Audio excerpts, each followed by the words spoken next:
Shalom, Bapak Ibu Saudara, Jemaat New Life Community. Adalah hal yang sangat menyenangkan dapat bertemu saudara pagi hari ini. Maka pagi ini juga saya rindu saudara mendapatkan asupan makanan rohani, supaya saudara dapat menjalani hari-hari hidup ini dengan penuh kemenangan. Nah, Bapak Ibu Saudara, pagi ini saya memberitakan firman kepada saudara terambil dari 2 Petrus 3 ayat 14. Demikian firman Tuhan.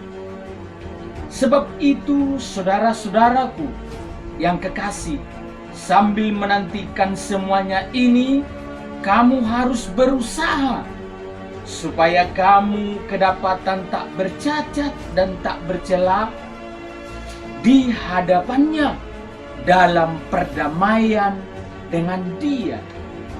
Bapak Ibu Saudara yang mengasihi Tuhan, semua kebenaran firman Tuhan yang saya sampaikan lewat pemberitaan firman Tuhan pada pagi hari minggu kemarin juga saya sampaikan tentang berjaga-jaga di perikop 2. Dan judul besarnya juga terus akan saya sampaikan tentang berjaga-jaga di perikop 3 saat ini, yang berjudul dengan berdamai dengan Allah.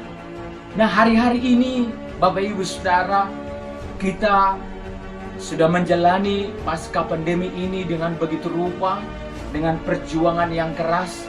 Saya yakin saudara mulai melihat tangan Tuhan bekerja di dalam pekerjaan, di dalam usaha, di dalam bisnis, di dalam rumah tangga, di dalam segala sesuatu yang saudara usahakan hari-hari ini. Tak banyak juga mungkin dari saudara jemaat Tuhan yang mengalami keterpurukan secara ekonomi, banyak kehilangan pekerjaan atau di PHK dari pekerjaan. Namun saya percaya bahwa pertolongan Tuhan selalu nyata bagi orang-orang yang berharap kepadanya. Saudaraku, saya mau mendorong kepada saudara untuk selalu mempersiapkan hidup ini dalam perdamaian kepada Tuhan. Perikop ini berbicara masih tentang hari Tuhan, saudara-saudara kekasih dalam nama Yesus. Bahwa sebab itu, saudara-saudaraku yang kekasih, sambil menantikan semuanya ini.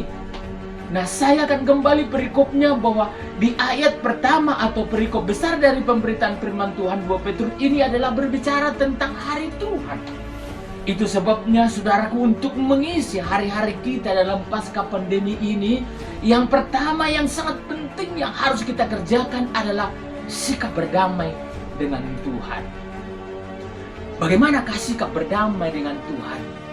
Bapak Ibu Saudara, bahwa perdamaian dengan Tuhan memungkinkan bagi kita menjalani hari-hari ini tanpa tekanan di dalam seluruh kehidupan yang kita peragakan. Karena ketika kita berdamai dengan Tuhan, maka hidup kita akan beres. Sehingga kita tidak mengalami kegentaran, sehingga kita tidak mengalami ketakutan dalam menghadapi apapun dan sebesar apapun ombak dan persoalan yang datang silih berganti dalam kehidupan kita. Karena kita memiliki perdamaian dengan Tuhan, dan perdamaian itu diisyaratkan dengan hubungan yang nyatu dengan Tuhan.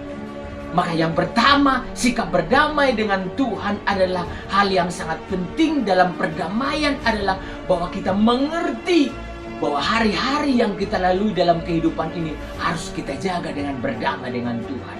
Lalu yang kedua, sikap yang berdamai dengan Tuhan ditandai dengan adanya semangat dan gairah dalam kehidupan kita untuk membangun keintiman dengan Tuhan. Nah, dalam membangun keintiman dengan Tuhan harus diawali dengan doa. Doa merupakan satu kebutuhan. Nah, Bapak Ibu Saudara, maka untuk semangat dan gairah yang tidak dimiliki oleh dunia ini, maka harus dimulai dengan doa. Karena di dalam doa tentunya kita mendapatkan kekuatan. Dan selanjutnya bukan hanya doa, tapi kita memiliki persekutuan dengan firman Allah.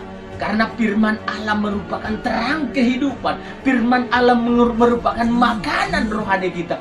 Firman Allah merupakan satu kekuatan yang diberikan Tuhan kepada kita, supaya kita dapat menjalani hari-hari ini dengan benar. Hari ini adalah berdamai dengan Tuhan, menjadi satu sikap yang berjaga-jaga, sebagaimana dituliskan dalam firman Tuhan 2 Timotius 3 ayat 1-5, keadaan manusia di akhir zaman. Ayat pertama dikatakan akan tiba masa-masa yang sukar. Bapak Ibu Saudara, miliki perdamaian dengan Allah dan bangun keintiman yang menjadi semangat dan gairah kita mengiring Tuhan di dalam nama Tuhan Yesus. Nah, demikian firman Tuhan saya sampaikan kepada Bapak Ibu Saudara. Biarlah pagi ini firman ini meneguhkan kehidupan dan seluruh aktivitas saudara. Saya akan berdoa kepada Bapak Ibu Saudara pagi ini, biarlah kasih karunia Tuhan melimpahi semua umat Tuhan yang mencintai Tuhan pagi ini dengan gairah sorgawi, atmosfer sorgawi yang Tuhan berikan melalui Roh Kudus yang memimpin hari-hari kita, yang membawa kita kepada kemenangan lepas kemenangan. Dan Tuhan merindukan ada pertemuan suatu saat nanti di sorga yang kekal, di mana Tuhan bertemu dengan orang yang sangat dikasihinya. Demikian firman Tuhan dan doa hamba-Mu saat ini. Biarlah Tuhan menyertai seluruh umat-Mu yang sedang mengadakan aktivitas kegiatan hari ini. Engkau Tuhan yang memberkati segala usaha pekerjaan mereka, disentuh dengan iman mendatangkan keberhasilan. Dalam nama Yesus hamba berdoa. Amin.